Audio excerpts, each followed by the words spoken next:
बात ठीक कहा। उनको पूछते हैं, उनको गदन वाला बनाते हैं, वो उनके पिछले कर्मों का फल है। उन्होंने कभी कोई अच्छा कार्य किया ना जिसकी वजह से आज उनको पूजा जा रहा है, लेकिन जो गलत कर्म उन्होंने किया उसकी भी सजा उनको मिलेगी जरूर। हमको कैसे मिलेगी? तो गुरु ने बहुत अच्छा समझाया।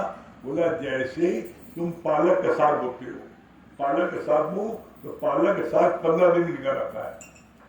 आप गेहूं चावल बो वो 6 महीने में निकलता है। आम का पेड़ लगाओ 5 साल में निकलता है। अखरोट का लगाओ 30 साल में निकलता है। तो बोला इसी तरीके से कर्मों का फल है। जो कर्म आप कर रहे हो या कर चुके हो उसका फल मिलेगा जरूर, चाहे आज मिले और चाहे 101 जन्म लेने के बाद मिले। 100 जन्म लेने के बाद कैसे, इसका भी प्रमाण है अपने शास्त्रों में।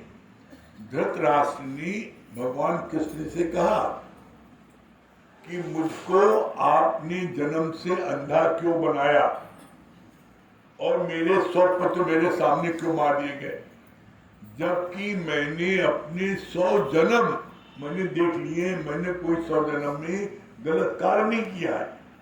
तुम 1 जन्म में गए तो मैंने जब होश संभाला है कोई गलत काम नहीं किया। अरे उन्होंने मैंने 100 जन्म देख लिया और मैंने कोई गलत काम नहीं किया, तब मुझको आपने जन्म से अंधा क्यों बनाया और मेरे 100 पुत्र क्यों मारे?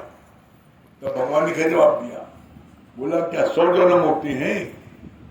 84 लाख जन्म होते हैं, 84 लाख योनियां। उन 84 लाख योनियों बोला अब इसके आगे देखो, हम तुमको दिव्य दृष्टि देते हैं, इसके आगे देखो तुमने क्या किया था। जब भगवान ने उनको दिव्य दृष्टि दी तो 101वें जन्म में क्या देखा? 101वें जन्म में धृतराष्ट्र उस समय के सबसे बड़े नगर सेठ बने थे, नगर सेठ थे। उस नगर में अकाल पड़ गया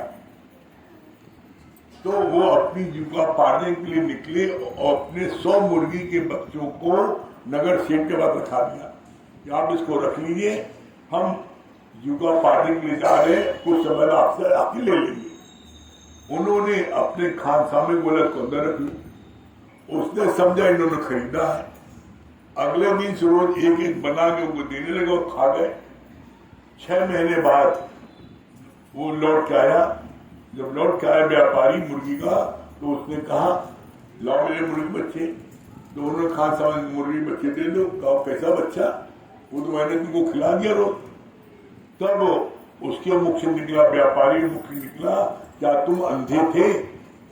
घर में आप चीज लाए नहीं हो, आप घर में आलू नहीं लाए और आलू की सब्जी आप 6 महीने खा रहे हो, तो पूछोगे नहीं आलू कहाँ से आया?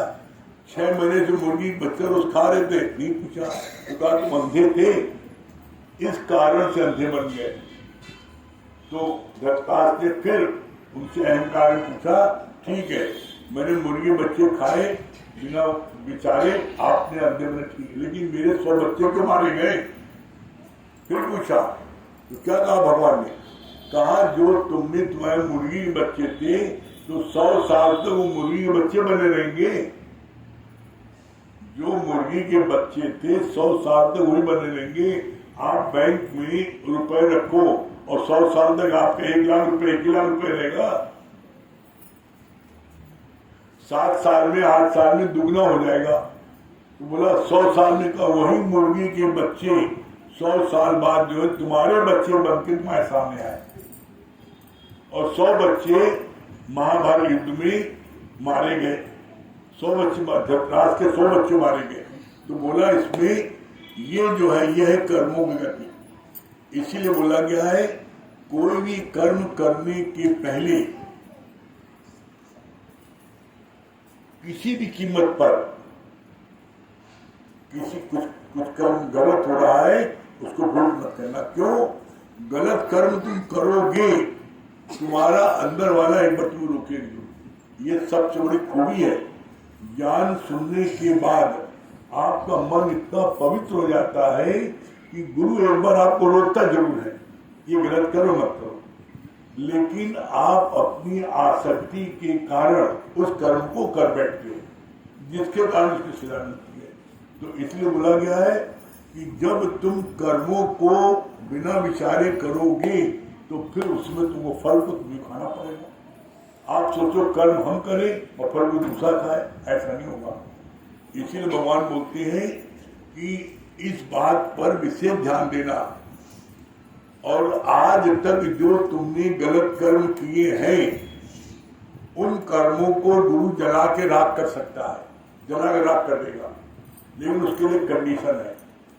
एक कंडीशन क्या है? नो सिन नो मोर। आज तक आपसे जो गलत कर्म हुए हैं उन गलत कर्मों की सजा गुरु आपकी माफ कर देगा, उस सारे कर्मों को जला के राख कर देगा। लेकिन एक कंडीशन है, किसका करेगा जला के राख? नो सिन नो मोर। सिन माने पाप। जो पाप तुमने आज तक किया है, अब आज से अभी से अब कोई पाप न करना, तो तुम्हारे सारे पिछले पापों गुरु जलाकर आप कर देगा।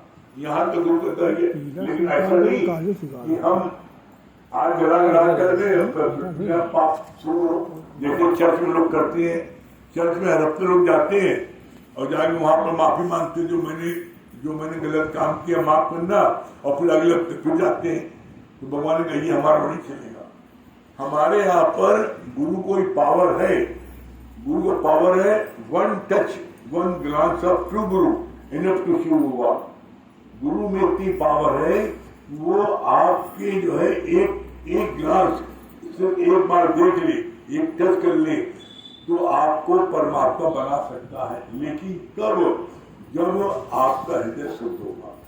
बिना हृदय शुद्ध हुए कुछ नहीं सकता। इसीलिए बोला जाता है, अपने मन की करो सफाई, तभी देगा प्रीतम दिखाई। प्रीतम माने परमात्मा। आपका परमात्मा कब दिखाई पड़ेगा?